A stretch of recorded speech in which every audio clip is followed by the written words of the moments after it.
Cardom kadoi panta pini ha video bangke isi ning duk pik lo nang tum seme theglong lo social media lo sop pi thai lo il tum kar biang lo kang lo pilo anong che thang na youtuber la ke rublin diary tai nur lo alang li la ke rat tum phan pang nek thek la sona video alang li na wan pi la pen alang li nu web si bahini bang thom seme alang li chipla pen il tum aphan kang nek a video seme ani vas na wan pi lo asinon koson pen ni di muni tum ke phoji chipu dek the athe pilapui tuwe arve ke jang hu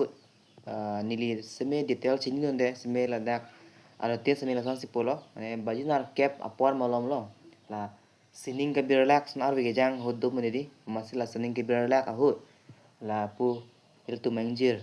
roplin rong pi bang ke ane la ahem inverter mane on ang bon masila ke bon dam ji phan dam lo amase ke bon dam hut koson ne abhalang no lo amasila la siding kang dera hut ala karan sme memen dunjui ne pene amase ing sip delo amase apran dam nang kok lo ase ning do me lo alang ri ko an ni di alang li life phan ka success ji phan ko an ni ka chipa dug di tom do de sang se la pen alang li youtuber cha dali alang li ke thega son du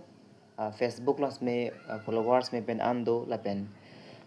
alang li non ke doctor kam se claim bom mane rat tum pan kisu ke lang hai sai se me claim bom lo tu ko ane alang li life ke meji di se me non la son ko pai ke lang no che tong nang ko ke ning duk pik lo ni lien pen ka da ka se me ning oi pik ji athe alang li lam ka ning je de muni tu mandi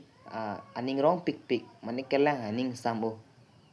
mane katu kawe pensme chinkit hek